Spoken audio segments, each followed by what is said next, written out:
ਤੁਸੀਂ ਪੰਜੋ फैसला करके आए सो कि मेरे तो अलावा सारे ने काले कपड़े पाने ने आज ब्लैक डे। नहीं नहीं, इसको कहते हैं हसीन इत्तेफाक। आप वैसा करें, हसीन मुझे दे दें, इत्तेफाक अपने पास रख लें। इनकी तबीयत बड़ी रंगीन हुई हुई आज। माशाल्लाह वो स्वेटर से बहुत देख ज्यादा। रही हूँ मैंने। मुझे लगता है ये काले रंग का असर है। नहीं सर, काले दा नहीं, काला तो इधर भी देखो खाने ही खराब हो गए। लेकिन कुछ दिल को दिल से राह होती है। आपकी तरफ होती है, हमारी तरफ love begets love. I hope ये बताइए कि आप दोनों बहनें, जी ये लोगों को नहीं पता मेरे ख्याल बात।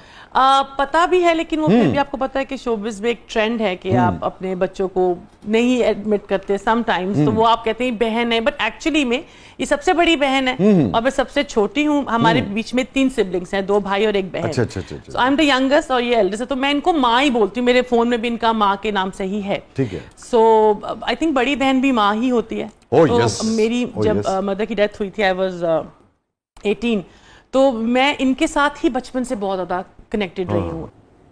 अच्छा पूनम, मुझे याद है कि एक तरह से, खैर वो कास्टिंग तो सच्ची बात है शाहिद ज़हूर साहब ने की थी, शाहिद भाई ने, मगर वो भी आपका एक तरह से कमबैक था। काफी अरसे के बाद आप आई थी, बंदिश जो ARYP सीरियल में चला था। कुछ नेगेटिव रोल मैंने नहीं किए थे इससे पहले। तो जब मुझे रोल सुनाया गया, तो जो मैंने स्क्रिप्ट पढ़ा ना, तो माशाल्लाह माशाल्लाह क्या लिखा आपने, क्या उसके जुमले मुकालमे थे। एक होता ना उस वक्त, ये मुकालमे बोलना बहुत मुश्किल होता था। और फिर वो रोल मुझे करके मेरा लाइफ का वाकई टर्निंग पॉइंट बहुत अच्छा है। तो कोई डायलॉग आपको बंदिश का याद हो तो सुना दीजिए। तो उसमें शबीर चांद साहब थे, माशाल्लाह माशाल्लाह बहुत फाइन एक्टर हैं और बहुत बड़ी कास्ट थी। और मुझे मुकालमे जब मैं बोल रही थी, और वाकई में बहुत डरी भी थी क्योंकि इतने हैवी मुकालमे थे। तो उसमें एक वो ऐसा होता है कि मैं उनके पास जाती हूँ और मैं रेड लाइट एरिया से मेरा ताल्लुक है, वहाँ मेरी एक जो लड़की है वहाँ की, शबीर जान साहब लेके चले गए। तो उसमें मैं बोलती हूँ, वो कहता है तुम गंदी औरत हो, बुलाऊं पुलिस को? तो मैं कहती हूँ कि हाँ बुला लो पुलिस को, वो तो यूं भी बांधी है हमारी चौखटों की, और बहुत सौ के तो चूल्हे चलते हैं हमारे घुंघरों की थाप से। क्या बात है, क्या बात है। Dialogue thank you. शुक्रिया, थैंक यू। तो पूनम फिर कहाँ चली गई आप, क्यों नहीं, यानी कि इस कदर शानदार आप एक्ट्रेस हैं, अच्छा, इतनी स्क्रीन प्रेजेंस है आपकी, इतना तजुर्बा है, लोग देखना चाहते हैं आपको। वैसे साहब पता, मैं गई कहीं नहीं, थोड़ा सा मेरा गैप इसलिए लिया था क्योंकि जब मैं सिंगल पेरेंट हो गई तो थोड़ा सा, माएँ तो सारी पागल होती, मैं कुछ ज़्यादा ही हो गई। और वो जो जिम्मेदारियाँ थी, 2 बेटे हैं मेरे माशाल्लाह, लेकिन थोड़ा सा गैप ऐसा आता रहा। फिर लाहौर में काम, आपको पता, काम होता रहा। तो लेकिन जब लाहौर में काम होता है, पहला दूसरा नहीं तो एक तीसरा मसला फोन हाँ जाता ये है। भी है ना कि हाँ कि लाहौर में कम हो गया ना बहुत फिर काम। मेरे लिए असल में क्या, मैं बहुत लेट हूँ हाँ। कराची जाने के लिए। मैं कराची में हूँ, हाँ। रह रही हूँ कुछ 1-1.5 साल से। तो अनकरीब हम आपको देखने वाले हैं किसी सीरियल में। इंशाल्लाह दुआ Very करें good. आप बस। वेरी गुड, नहीं नहीं जरूर इंशाल्लाह। गए तो काम के लिए। और रेचल भी मेरे ख्याल में कराची बहुत कम कर रही है काम। मैं कराची से फैशन शोज के लिए जाती थी या कोई स्टिल शूट हो। टीवी मैंने अभी तक कराची में नहीं किया, क्योंकि मैंने जो भी टीवी किया वो लाहौर में किया। अच्छा मैं ये कह रहा था रेच, एक्सक्यूज मी, क्या कह रहा है आपने? सुनी था ਹੁੰਦਾ मैं रेचल, आपने पहले ही घूरी इतनी माड़ी डाल ली। आपने पॉज बहुत बड़ा दिया। मुझे पता नहीं क्यों लगता है ये मेरी रेच से बाहर है।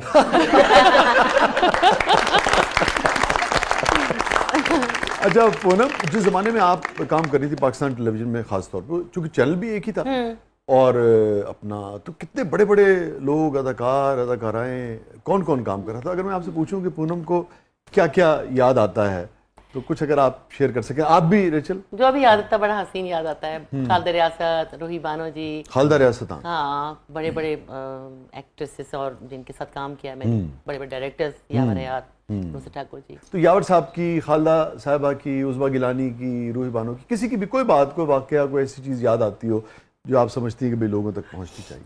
एक मुझे याद आता है, वैसे तो बहुत हैं, रूही बानो जी, माफ करें, हम लोग स्टेज प्ले कर रहे थे मुल्तान में। अच्छा। और एक ही गाड़ी में मैं थी, मेरी मामा और रूही बानो जी, उनकी वालदा, ठीक है, और उनकी वालदा भी आगे ही बैठी थी और ड्राइवर साथ चला रहा था। तो उन्होंने अचानक कहा कि गाड़ी रोको। अब वो मुल्तान से आगे का रास्ता मुझे इतना वो याद, रास्ता तक के बीच में क्या आता है, लैया आता है, ये क्या? किन्होंने कहा? रूही मानो जी ने कहा कि गाड़ी रोको गाड़ी। तो उन्होंने अपनी वालदा को, उन्होंने कहा दरवाजा खोलो, और अपनी वालदा को उतार दिया गेट से। तो अब हम यूं देख रहे हैं, और अब पता है मेन सड़क होती है जो, ये भी नहीं कि किसी कोई घर है कि कहीं उतारा है। तो पीछे से मैं और हम यूं देख रहे हैं। ऐसा क्यों किया उन्होंने? अब ये याद नहीं कि क्यों उतार दिया था, लेकिन इतना मुझे याद है कि उन्होंने गाड़ी से उतारा था। लेकिन ये तब की बात है जब उनका थोड़ा सा जो मेंटली थोड़ा सा डिस्टर्ब थी, तो उन्होंने गाड़ी से उतार दिया, और बाकी गाड़ी चल गई, और हम लोग मुल्तान से चल पड़े। वो पता नहीं कैसे आई हैं। तो उस वक्त ज़हनी तौर पे वो हो चुकी थी, हाँ, काफी वेरी सैड।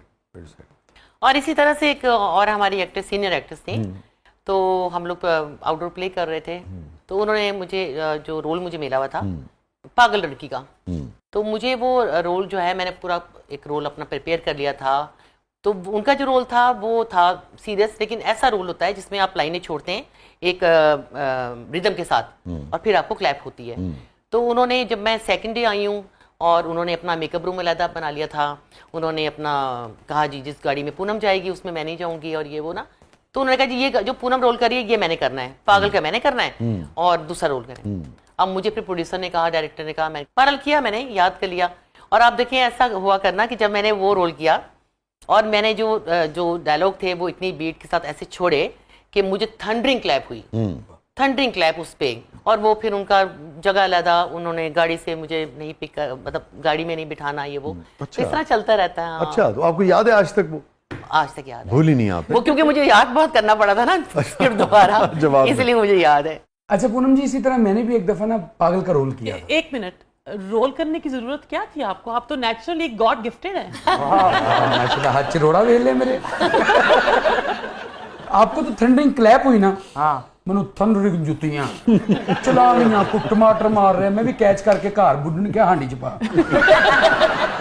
और आपकी कोई यादें हैं इस जमाने के लोगों की, पीटीवी की? हाँ जी, मेरी तो बहुत एक फैसिनेटिंग किस्म की यादें, क्योंकि जब आप जाते थे सेट पे और आबिद अली साहब और बड़े बड़े एक्टर्स के साथ उनको काम करना, और जमील फखरी साहब, तो जमील फखरी साहब, वो तो yes, मुझे, उन्होंने मुझे बेटी बनाया हुआ था, मेरी हर जिद पूरी करनी जब ये स्टेज, और मैं इनके साथ टैग अलॉन्ग होती थी। बहुत जमील साहब का क्या कैरेक्टर था आपको याद है? जाफर हुसैन का जो कैरेक्टर उन्होंने किया था। ऐसा करो ना, जरा इनको ले जाओ मीते चक्री के पास, उसे कहो कि 2-3 ऐसी चक्रियां दे दे कि जुबान खुल जाए बस। और क्या ये लोग कैरेक्टर बनाया करते थे? आपको शायद कहानियां भी याद नहीं होगी, कुछ चीजों का कंटेंट भी याद नहीं होगा, सब्सटेंस भी याद नहीं होगा, मगर आपको जाफर हुसैन का टोपी सीधी करना और पतलून अपनी वो करना वो याद होगा।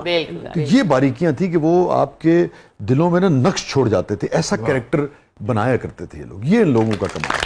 तो सिर्फ ड्रो नहीं करते थे जुमले को, सिर्फ पढ़ते नहीं थे, रीडिंग नहीं करते थे, Exactly. उसको पूरी तरह से कंसीव करके, और वही कैरेक्टर बनते थे। वही कैरेक्टर। तभी आप देखिए उनके नाम भी आज तक उनको उन्हीं के, उसी नाम से ज्यादा उनके एक Yes, पहचान बिल्कुल है। आप देखिए ना, जाफर हुसैन भी आज उसकी बात आज कर रहे हैं। उनका सलूट मारना, Yes. और यस सर जी करना, और द वे ही वो जैसे करते थे, Yes. वो बड़ी मजे का लगता था, Yes, एक yes. अलग दिखता था। यस यस तो ये- यस। पसीना भी बहुत आता है, और तुमको तो कहीं कचहरी में ना फटा लगा लेना चाहिए। ये हो तो सकता है सर, हो सकता है। द जमात पास डायरेक्ट हवलदार, आपकी मेहरबानी है सर।